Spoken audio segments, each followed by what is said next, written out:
What do you think about a baby elephant? It makes everybody like myself just so enthralled. The cuteness or what?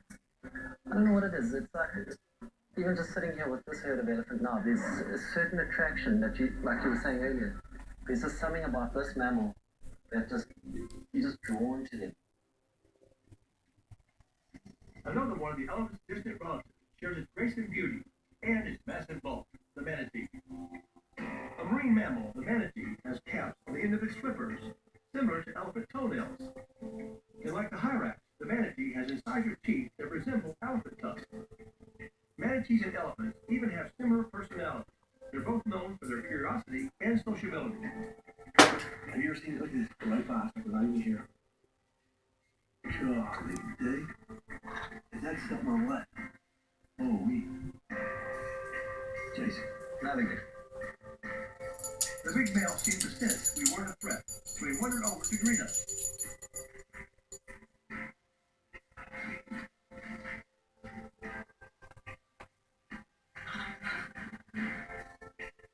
So what a way to end the day. Oh, I know. This was tremendous. That's all I can tell you. Thanks, Jason. Yeah. Thank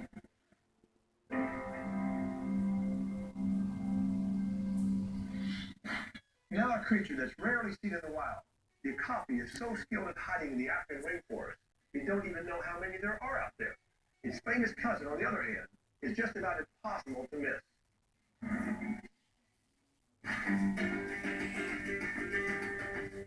Located near the Georgia-Florida border, White Oak is a research and breeding center specializing in endangered species. My guide Brandon introduced me to a creature I'd never seen in the wild, but is now flourishing at the center, the elusive okapi. This is one of our flagship species. God, look at that. White Oak has a great okapi breeding program, probably the best in the world. Right now we have 13 okapi. 13? Yeah. Now, in the animal world, having done this all my life, I must tell you, this animal is the most unique creatures in nature. Yes. You have to admit, where did he come from? Did he come from a zebra? Did he come from a giraffe? Did he come from a panuelo? What do you I'll think? tell you what, if you grab a hold of that browse right there and feed him, and if we take a look at his tongue, I bet you can guess which animal he's closest related to. He sticks that tongue out there. And see how he gets Right now, I can see it's purple, just like a giraffe's tongue. Like the giraffe, the okapi's long, prehensile tongue helps it strip buds and leaves from trees and shrubs. At about 5 feet tall, they're a lot shorter than their towering cousins. Their coats are different too, but I can see other similarities, like their fur-covered horns. You look at the head, it's a giraffe head. Mm-hmm. This is the closest living relative of a giraffe. So if you think of okapi, they're like a rainforest giraffe. So they live in the dense tropical rainforest in the Democratic Republic of Congo, a place called the Ituri Forest. How many are in the wild, by the way? Well, that's actually really one of the hard parts about working with okapi is because they live in the dense rainforest and they're very, very wary and shy. So it's hard to actually do surveys of their population. Yeah, I know that. People say, why don't you go to Africa? I've heard this. Why don't you go to Africa, Jack, when you show and film the okapi? Are you kidding me? I could be there, how long? I could be there 10 years? You can be there 20 years and never see an okapi. They weren't even described by science until the early 1900s. So by having them in a zoo, I mean, that's the only way you can learn about their biology and their physiology and all that stuff. Thanks so much for letting me see that. I wonder what else we'll see next. Like probably Bigfoot, Loch Ness Monster, I don't know. Coming up, I finally saw one. Hey, thanks, man. Oh, they're cute. Plus the blooper of the week. Next on Wild Countdown. And now for these commercial messages. Flavor feeds the soul. It's the beat you move to. The track you don't want to end.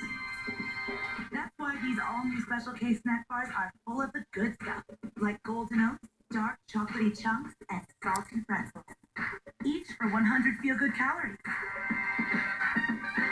Because you should give life all the flavor you've got. Special K snacks. Be flavorful. New Move Free Ultra brings a revolution to joint health. It's the smallest joint health pill.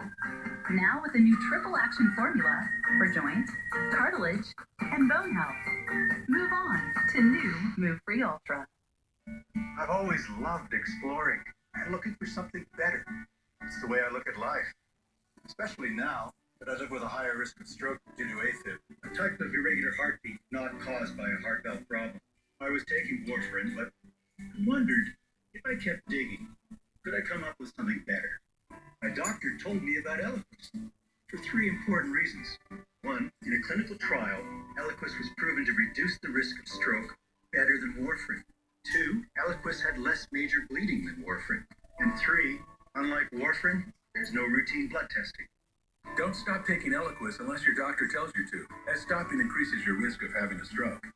Eliquis can cause serious and in rare cases fatal bleeding.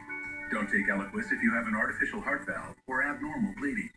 While taking Eliquis, you may bruise more easily, and it may take longer than usual for any bleeding to stop. Seek immediate medical care for sudden signs of bleeding, like unusual bruising. Eliquis may increase your bleeding risk if you take certain medicines. Tell your doctor about all planned medical or dental procedures. Those three important reasons are why Eliquis is a better find for me. Ask your doctor today if Eliquis is right for you. Born to Explore is a celebration of the people, places, and cultures that make our world amazing. Join Explorer Richard Weiss. It doesn't get any more exotic than this. Go further, learn more, be inspired. Born to Explore on Litton's Weekend Adventure. And now, back to our show.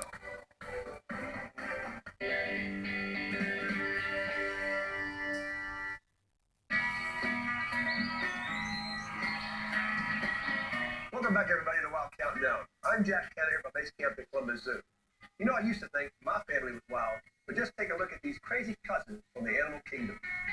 Elephants, hyrax, and manatees are all from the same family.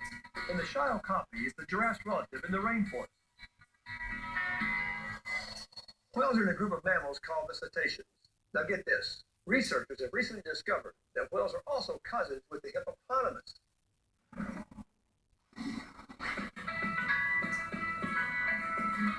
To find the beluga whale, my daughter Kathleen and I traveled to the small town of Churchill on the shore of Hudson Bay in Canada. Our guide was whale researcher Barbara Draper. Oh, look at this. Oh, oh my gosh. This is amazing. Why are they so close? Oh, Look at this. There's something about the boats being in the water. They're very curious. As long as you're idling, they just can't get enough of you. This agile water mammal does not look much like a hippopotamus. But recent research has shown that these two species share a common ancestor that lived about 60 million years ago. Just as hippos live in extended family groups, belugas are also social creatures. Both groups are called pods, and both kinds of animals are big talkers.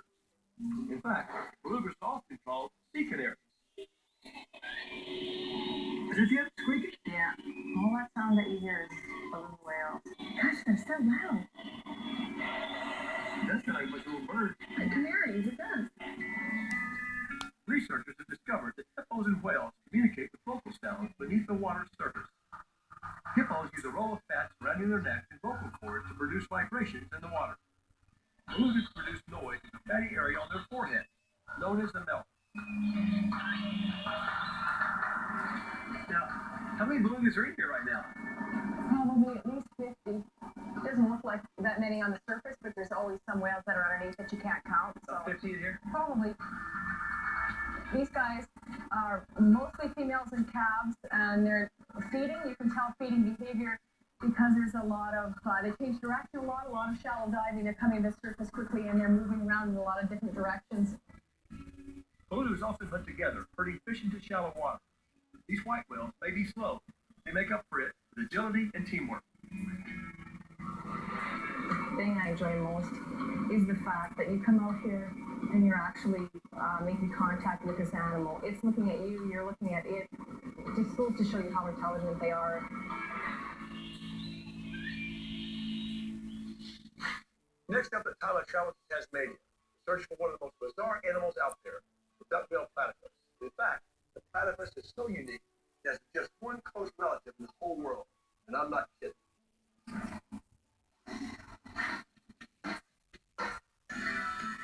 The Australian state of Tasmania is situated about 150 miles south of the mainland. The island is known for its endemic mammal species.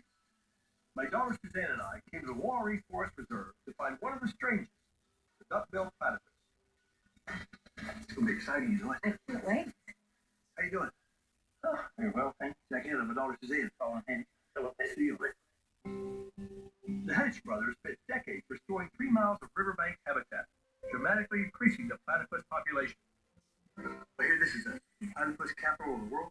That is, yeah. Think I'll see one? Pretty positive you will, yeah. Been down Australia 4 times now looking for them in the wild. Never seen one in the wild. You were saying here in the wall, and just in the river here. You go down and look? Yeah. All our kids want to know what this is like seeing a platypus. No, there's plenty of them here. In the wild, platypuses are very difficult to spot. But on the reserve, they were everywhere. Yes, definitely. Where? Oh, there he is. There you see him. There you see him. Here.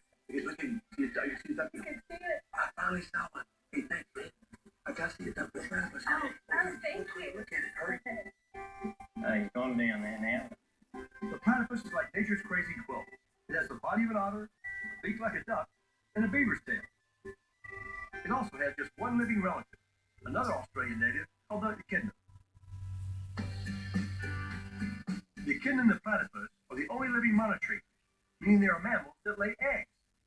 At first glance, the echidna looks more like a hedgehog, but does share a prominent feature with the platypus, a long beak-like mouth.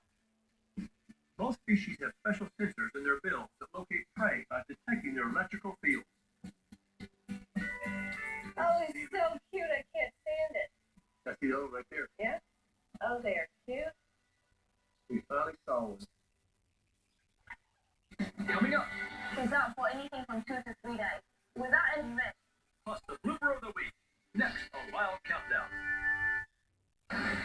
And now for these commercial messages.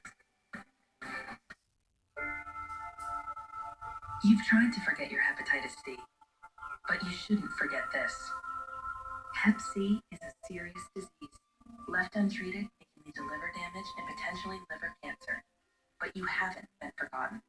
There's never been a better time to rethink your Hep C, because people like you may benefit from scientific advances that can help cure your Hep C. Visit HepCHelp.com or call a Hep C educator to help prepare you for a conversation with your Hep C specialist. Septic system breakdowns affect over 1 million homes a year. Times to break down waste and tie release bacteria to reduce tank buildup. Rid-X, #1 in septic maintenance. And now